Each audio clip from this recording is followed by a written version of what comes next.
what happened at this family BBQ will make you check your bank statements tonight, because my family laughed when Dad said pay rent or get out, until they realised I was paying their bills all along. I'm Jessica Martinez, and 3 weeks ago I thought I knew what family meant. I thought blood was thicker than water.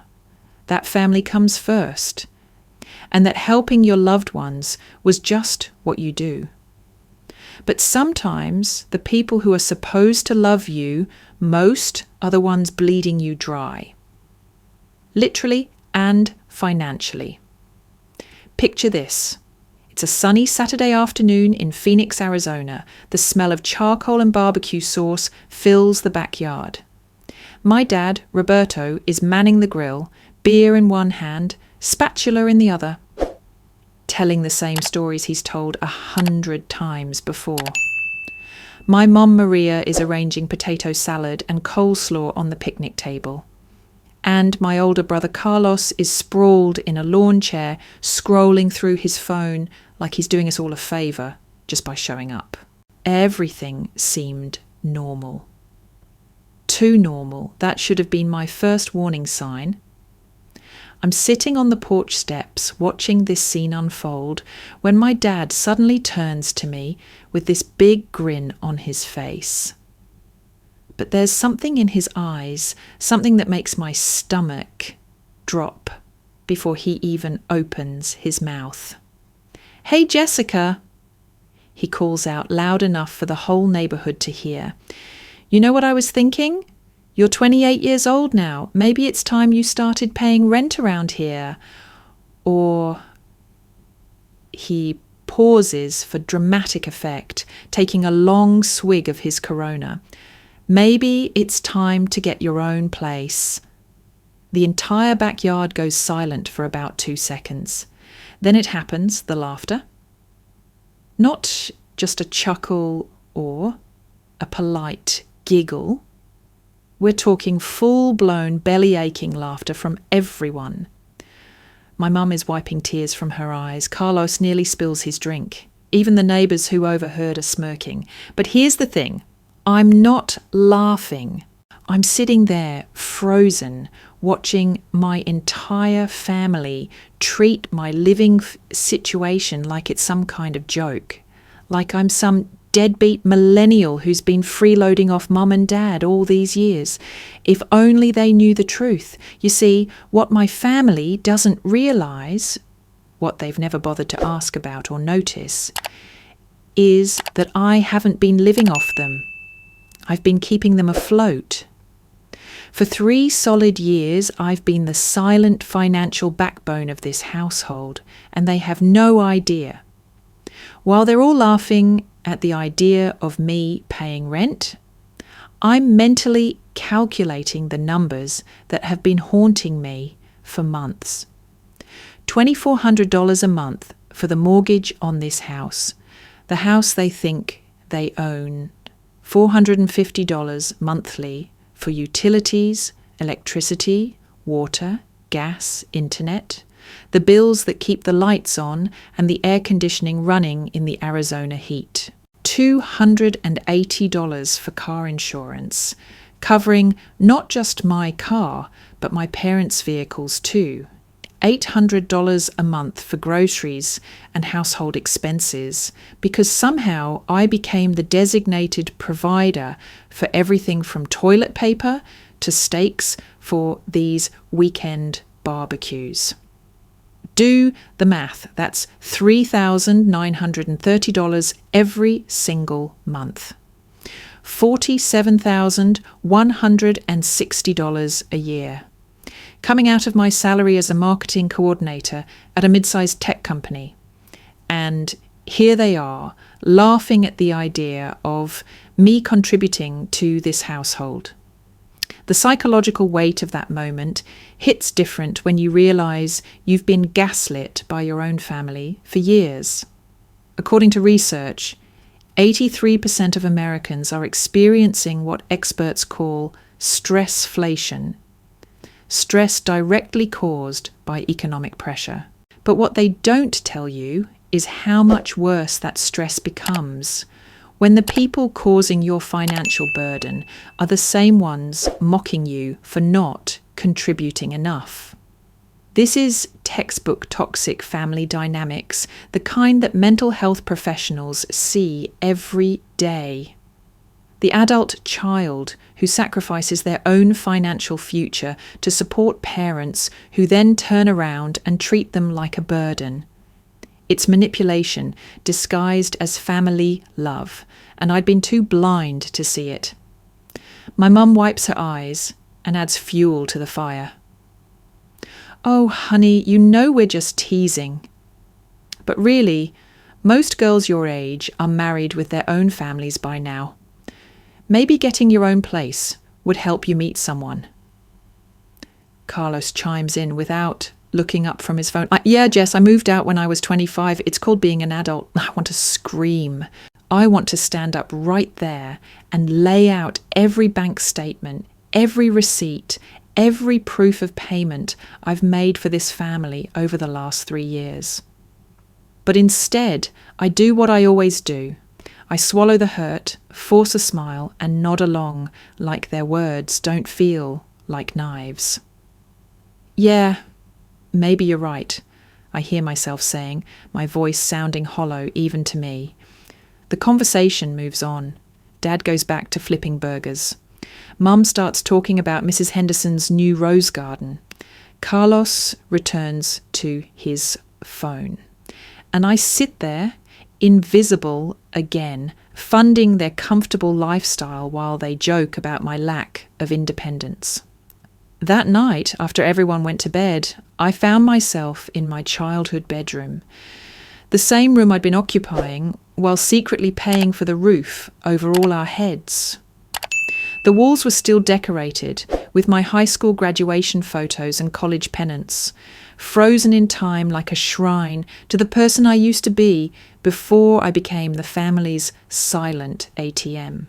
I pulled out my laptop and opened my banking app, something I'd been avoiding for weeks because I knew what I'd find. The truth was right there in black and white, transaction after transaction, month after month.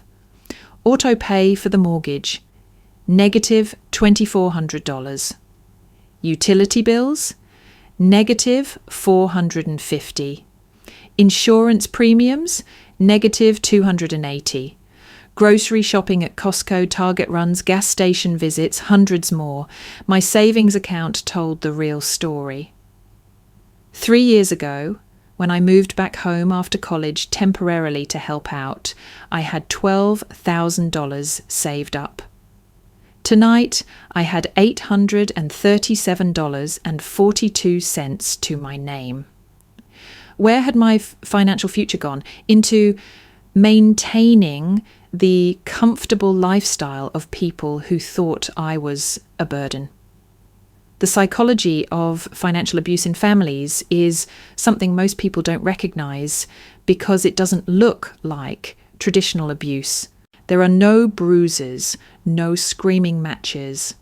Instead, it's subtle manipulation, emotional blackmail disguised as family obligation, and the slow erosion of your financial independence while everyone around you benefits. I'd fallen into what experts call the caretaker trap. The family member who becomes responsible for everyone else's well-being while their own needs are ignored or mocked. It's particularly common among unmarried adult children who are seen as available to sacrifice for the family unit. For the first time in 3 years, I allowed myself to feel the full weight of my resentment. Not just about the money, though $47,000 a year is nothing to brush off, but about the complete lack of recognition, gratitude, or basic respect for what I'd been doing. While I was lying there, calculating how much of my future I'd handed over to people who saw me as a freeloader, a different kind of calculation started forming in my mind. What if I actually took their advice? What if I did get my own place? I opened a new browser tab and started searching for apartments in Phoenix. One-bedroom places in decent neighborhoods were running about $1,800 a month. Still expensive, but here's the thing that made me sit up straight in bed. If I was paying $1,800 for my own rent instead of $3,930 to subsidize my family's lifestyle, I'd be saving over $2,000 a month. $2,000. Money that could go toward rebuilding my savings, investing in my future, maybe even taking that marketing certification course I'd been putting off because I couldn't afford it. For the first time in months, I felt something other than resignation. I felt possibility, but more than that, I felt anger. Clean, pure, justified anger at 3 years of being taken advantage of while being made to feel grateful for the privilege. Anger at every family dinner where I'd bitten my tongue while they complained about money. Anger at every time Carlos had borrowed $20 for gas, or my parents had asked me to pick up a few things at the store, knowing full well I was already carrying the entire financial load. The breaking point wasn't just about the BBQ humiliation. It was about 3 years of invisible sacrifice being dismissed as freeloading. It was about funding other people's comfort while my own financial security evaporated. It was about being 28 years old and realizing I'd been programmed to set myself on fire to keep everyone else warm. That night, I made a decision that would change everything. I wasn't just going to get my own place. I was going to show my family exactly what my freeloading had been worth to them. The next morning, while my parents were at their Sunday golf game and Carlos was sleeping off Saturday night, I started executing a plan that had crystallized somewhere between midnight and dawn. First stop, apartment hunting. I'd already done the online research, but seeing places in person was different. The first apartment I looked at was a 1-bedroom in Scottsdale, clean and modern, with granite countertops and a pool. $1,800 a month, first month, and security deposit due at signing. "I'll take it," I told the leasing agent before she'd even finished the tour. "Don't you want to think about it? Discuss it with family?" she asked, probably wondering why I seemed so decisive about such a big decision. "No," I said, and meant it. "I've been thinking about this for a long time." While she prepared the paperwork, I sat in my car and made a list. Not a grocery list or a to-do list, a financial reality list. Every bill I'd been paying, every expense I'd been covering, every dollar that was about to disappear from my family's budget when I moved out. Mortgage payment, $2,400 monthly. Without my contribution, my parents' combined income couldn't cover this and their other expenses. Utilities, $450 monthly. In Arizona summer, with the AC running constantly, this bill alone could break a tight budget. Insurance, $280 monthly. 3 cars worth of coverage that would now fall back on them to handle. Groceries and household expenses, $800 monthly. All those Costco runs, Target trips, and random "can you pick up" requests. The total hit to their budget, $3,130 per month. Nearly $4,000 that they'd been taking for granted. Money they'd grown accustomed to having without ever acknowledging where it came from. But here's what really clarified my thinking. I started calculating what this move meant for my own finances. My new rent would be $1,900. Compared to the $3,930 I'd been contributing to the family budget, I'd be saving $2,830 every single month. $25,560 a year that I could finally invest in my own future instead of subsidizing people who saw me as a burden. The apartment leasing took about 2 hours. By noon, I had keys to my own place and a move-in date of tomorrow. The leasing agent seemed surprised by my urgency, but I'd waited 3 years for this moment. I wasn't waiting another week. The rest of Sunday was spent in careful preparation. While my family enjoyed their normal weekend routine, Dad watching football, Mum doing crossword puzzles, Carlos playing video games in his childhood bedroom that he only used when he wanted to avoid paying rent at his girlfriend's place, I was quietly orchestrating the biggest financial wake-up call they'd ever receive. I made a list of every utility company, every service provider, every automatic payment that was keeping their comfortable life running smoothly. Then I started making phone calls. Hi, I need to transfer my electric service to a new address. I'd like to change the account holder on this internet service. I need to remove myself as the primary account holder for this insurance policy.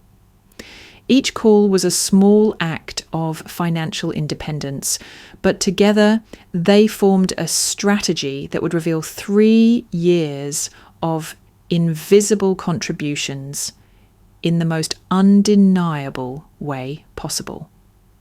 The psychology behind my planning wasn't revenge, it was boundary setting. For too long, I'd enabled a dynamic where my family could enjoy the benefits of my financial support while simultaneously disrespecting my presence in their lives. This wasn't about punishment, it was about consequences. By Sunday evening, I had everything arranged. The apartment was ready, utilities would be connected Tuesday, and most importantly, I'd scheduled the disconnection of services at my parents' house to coincide with my departure. Monday morning arrived with typical Arizona sunshine and my family's typical routine. Dad left for his job at the hardware store, Mum headed to her part-time position at the library, and Carlos was presumably job hunting, though his definition of job hunting seemed to involve a lot of LinkedIn scrolling and very few actual applications. I took a personal day from work and spent it moving my essential belongings to the new apartment. 3 years of living in my childhood bedroom meant I didn't have much furniture, but I had clothes, personal items, and most importantly, all my financial records. The strategic beauty of my timing was that Monday was typically the day I handled most of the family's financial obligations. Grocery shopping, bill paying, household errands, all the invisible labour that kept their lives running smoothly. Except today, instead of going to Costco for their weekly shopping trip, I was setting up my own life. By Monday evening, I was sitting in my new apartment, surrounded by moving boxes and feeling something I hadn't experienced in years, complete financial autonomy. Every dollar in my bank account was mine to spend or save. Every financial decision was mine to make. The silence was different too. Not the silence of swallowing resentment, but the peace of being exactly where I belonged. That's when I picked up my phone to make the call that would change everything. The phone rang 3 times before Dad picked up. "Hey, honey, where are you? Your mum started dinner, but we haven't seen you all day." "Dad," I said, my voice steadier than I'd felt in months, "we need to talk about yesterday, about the BBQ conversation." "Oh, come on, Jessica. You know I was just kidding around. You don't have to take everything so seriously." This was it.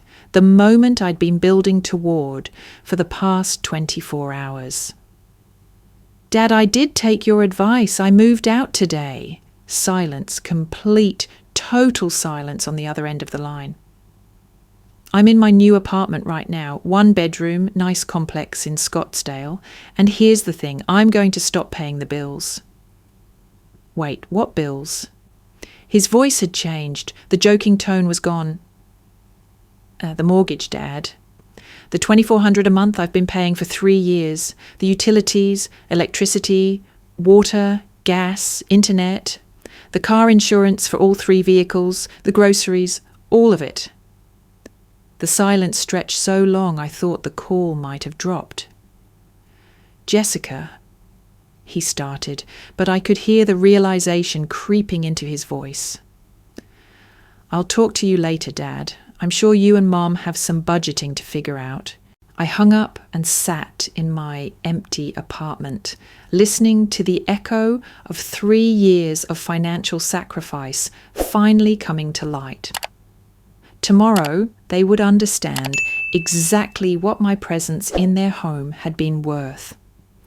And for the first time in 3 years, that felt like justice. The next 24 hours unfolded exactly as I'd calculated they would, but hearing it happen in real time was more satisfying than I'd ever imagined. Tuesday morning, 7:42 a.m. My phone started buzzing with the first call from my mother. I let it go to voicemail, then another call at 7:44, then 7:47. By 8 a.m., I had 6 missed calls and 3 increasingly frantic text messages. The first text was almost casual. "Honey, call me when you get this." Daddy tries. The second showed the creeping panic. "Jessica, we need to talk right away. There's some kind of problem with the electric bill." The third one told me everything I needed to know. "The power company says our service is being disconnected today. Please call immediately." I was sitting in my new apartment, drinking coffee from my own coffee maker, using electricity that I was paying for myself, when I finally decided to call back. The phone didn't even complete 1 ring before my mother picked up. "Jessica! Oh, thank God. There's been some terrible mistake with all our bills. The electric company, the internet, even the mortgage company. They're all saying our accounts are being closed or transferred. It must be some kind of identity theft or computer error." The denial in her voice was almost impressive. Even when faced with the immediate consequences of my departure, she was looking for any explanation other than the truth. "Mom," I said gently, "it's not a mistake. I told Dad last night. I moved out and I stopped paying the bills." What do you mean you stopped paying the bills? What bills?" This was the moment I'd been waiting for. The moment when 3 years of invisible financial support would finally become visible to the people who'd benefited from it most. All of them, Mum. The mortgage payment that's been coming out of my checking account automatically for 36 months. The utility bills I've been paying online every month. The car insurance premiums for Dad's truck, your Honda and Carlos's car, the internet service, the water bill, the gas company, everything. The silence on the other end stretched so long that I actually pulled the phone away from my ear to check if the call had dropped. "Jessica," she finally whispered, and I could hear tears in her voice now. "We didn't know. We had no idea you were paying so much." "Mum, where did you think the money was coming from? Dad's salary from the hardware store covers maybe half the mortgage payment? Your part-time library job brings in, what, $800 a month? Carlos contributes nothing. The math doesn't work without my income, and it never has." I could hear her breathing becoming shaky. This wasn't anger I was hearing anymore. This was genuine shock and the dawning realization of how badly they'd miscalculated their financial reality. But honey, we can't. I mean, how are we supposed to figure it out, Mom? That's what adults do. That's what you told me I needed to learn how to do, right? After I hung up, I felt something I hadn't experienced in years. Complete emotional clarity.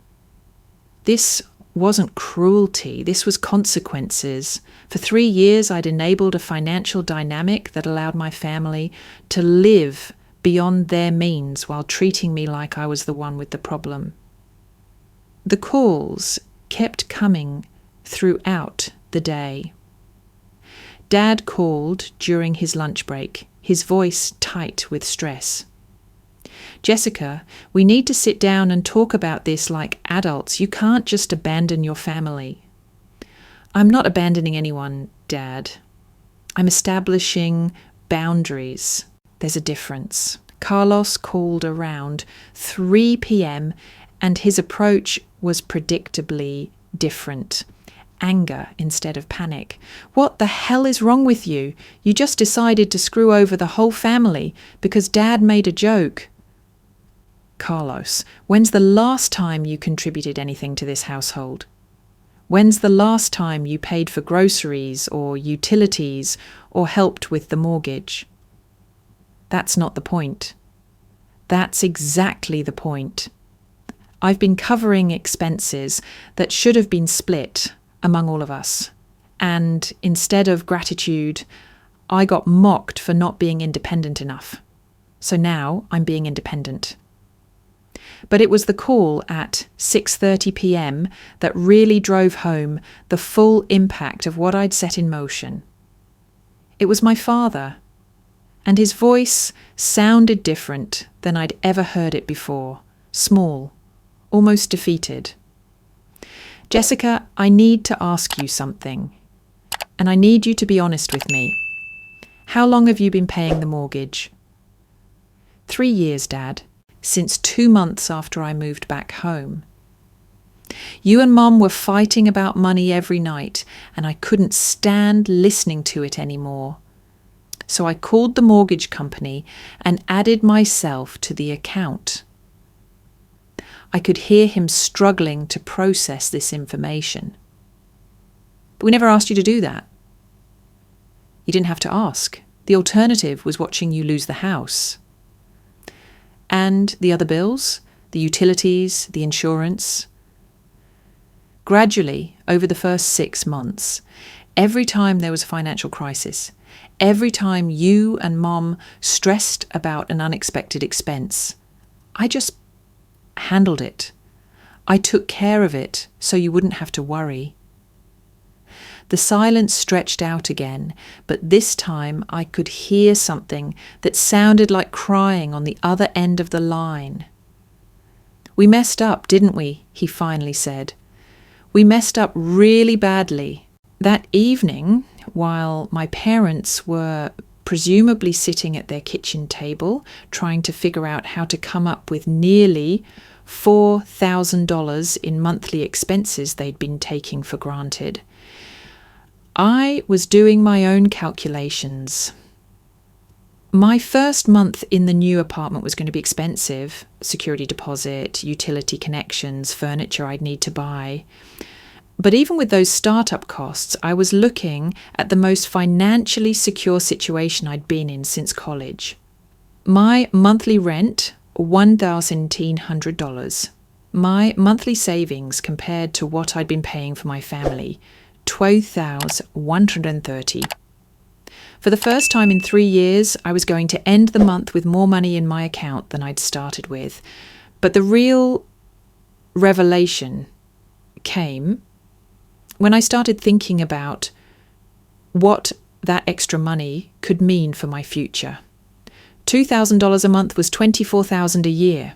In 5 years, that would be $120,000. Money that could go toward a house down payment, retirement savings, or the business degree I'd been putting off because I couldn't afford the tuition. I'd been so focused on keeping my family afloat that I'd completely lost sight of my own financial goals. At 28, I should have been building equity, investing in my career, maybe even starting a family of my own. Instead, I'd been subsidising my parents' lifestyle while they worried about my lack of independence. The psychology of that realisation hit harder than any of the phone calls. I hadn't just been enabling their financial irresponsibility, I'd been sacrificing my own future to do it. Wednesday brought a different kind of call. This time it was my mother, and her voice was steady, almost businesslike. "Jessica, your father and I stayed up most of the night going through our finances. We need to have a serious conversation about what happens next." "Okay," I said, curious where this was heading. "First, we owe you an apology. A massive apology. We had no right to treat you the way we did at that barbecue, especially when you've been..."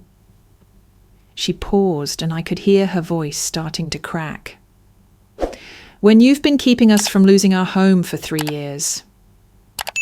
This wasn't what I'd expected. I'd prepared myself for more anger, more manipulation, maybe even threats. But genuine remorse? That caught me off guard. "We also need to have a conversation about paying you back," she continued. "We don't know how yet, but we're going to figure out a way to return some of what you've given us."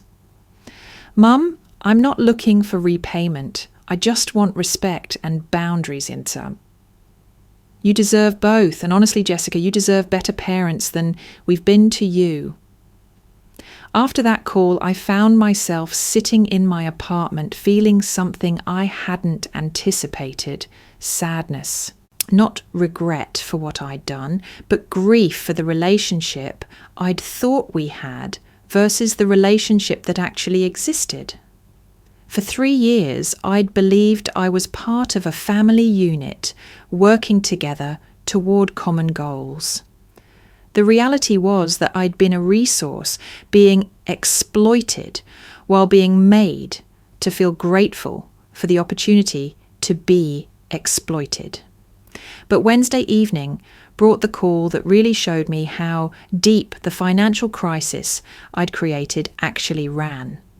It was Carlos, and for the first time since I'd known him, he sounded genuinely humbled. "Jess, I need to ask you something, and I know I don't have any right to ask you for anything after how I've acted." "What is it, Carlos?" "I've been looking for a job. Like actually looking, not just pretending. Because Mum and Dad sat me down today and explained exactly how much money you were contributing to this house. And I realised that I'm 25 years old and I've been letting my little sister support my parents while I contributed nothing. This was not the Carlos I knew, the one who'd spent the last 3 years treating me like an annoying kid sister who couldn't get her act together. I found a job at a logistics company. It's not glamorous, but it pays decent money with benefits. I start Monday, and I wanted you to know that I'm going to start contributing to the household expenses. It's not going to be as much as you were paying. Hell, I don't know how you were managing that much, but I'm going to do my part." "That's good, Carlos. Mum and Dad will appreciate the help. It's not about them appreciating it. It's about me finally acting like an adult instead of a spoiled kid. And Jess, I'm sorry. I'm really, really sorry for how I've treated you." By Thursday, the full scope of the financial earthquake I'd triggered was becoming clear. My parents had spent 2 days on the phone with creditors, utility companies, and the mortgage lender trying to work out payment plans and extensions. They'd had to ask my dad's brother for a loan to cover the most urgent bills. My mother had picked up extra shifts at the library. But more than the financial scrambling What struck me was how the dynamic in that house had fundamentally shifted. For the first time in 3 years, everyone was being forced to confront the real cost of their lifestyle and figure out how to manage it like adults.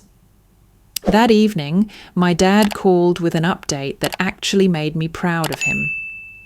Jessica, I wanted to let you know what we've decided to do. Your mother and I are selling the house. Dad, you don't have to do that.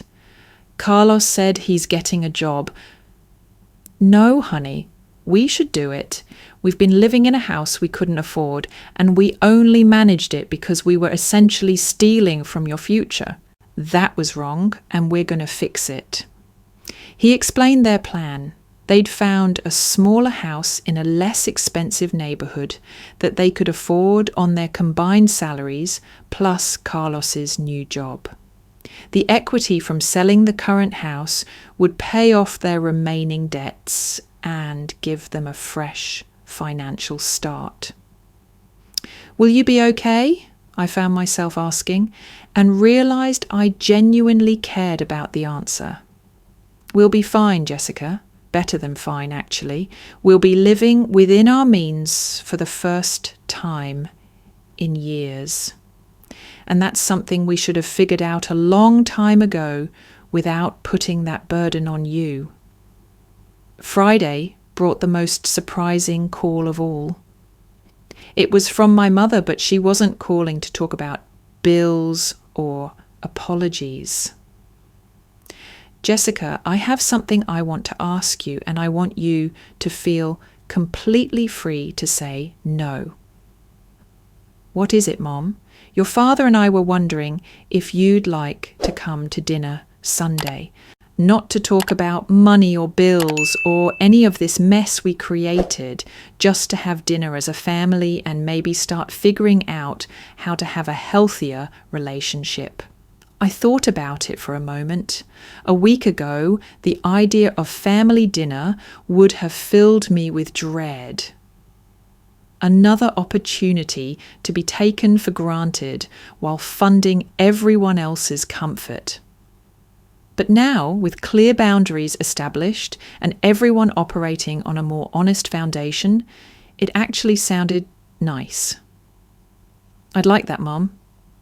But I'll drive myself, and I'll pay for my own meal if we're going out. She laughed, and it was the first genuine laughter I'd heard from her in months.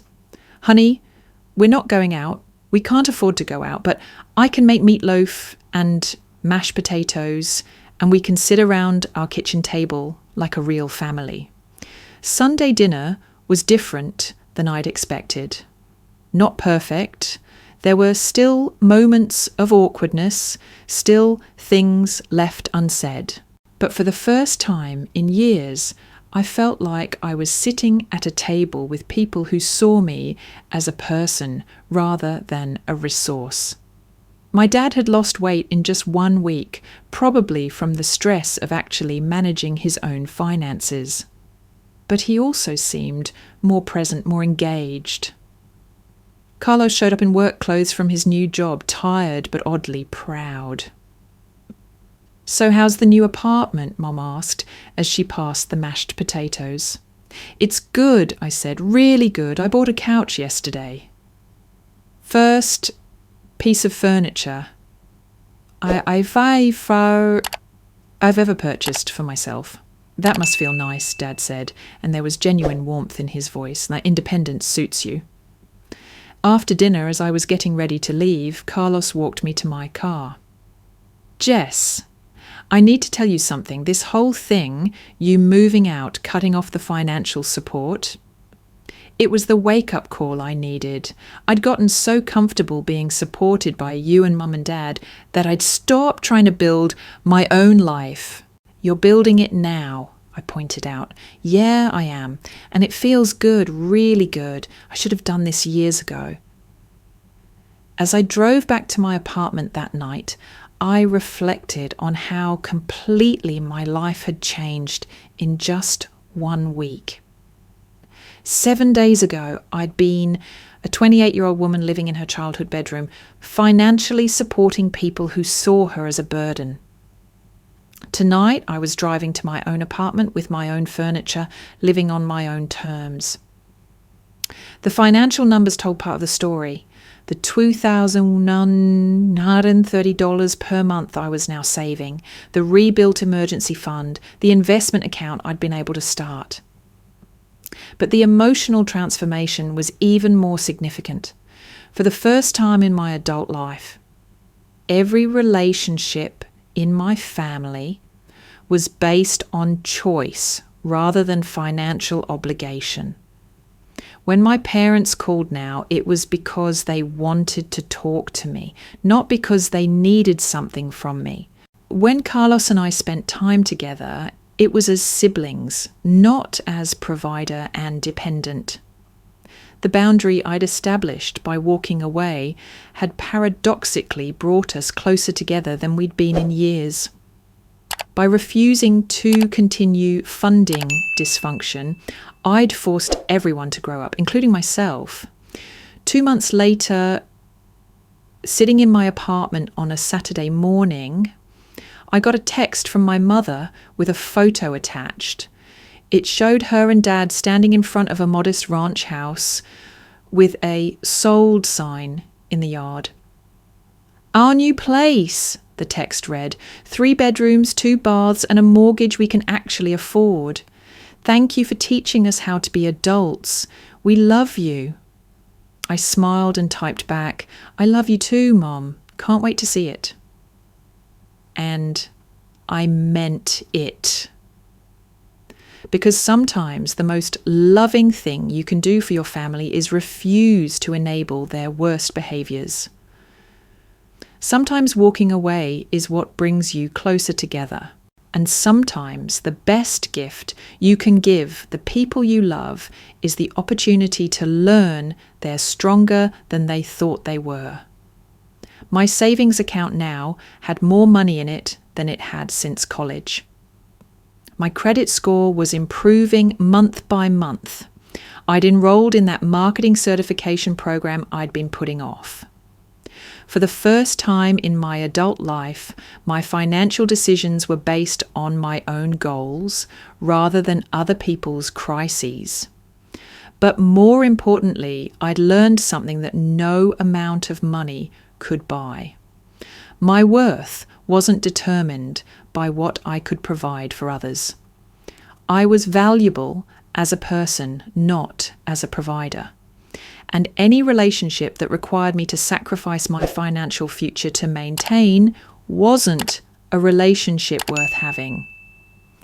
The family BBQ had ended with laughter at my expense, but the real joke was on them. They'd just convinced their financial lifeline to cut them off. And in doing so, they'd accidentally given both of us the greatest gift possible. The chance to build authentic relationships based on love and respect rather than dependency and exploitation. As I sat in my apartment that morning, planning my weekend around my own priorities for the first time in 3 years, I realized something profound. I wasn't just financially independent now. I was finally, completely, authentically free.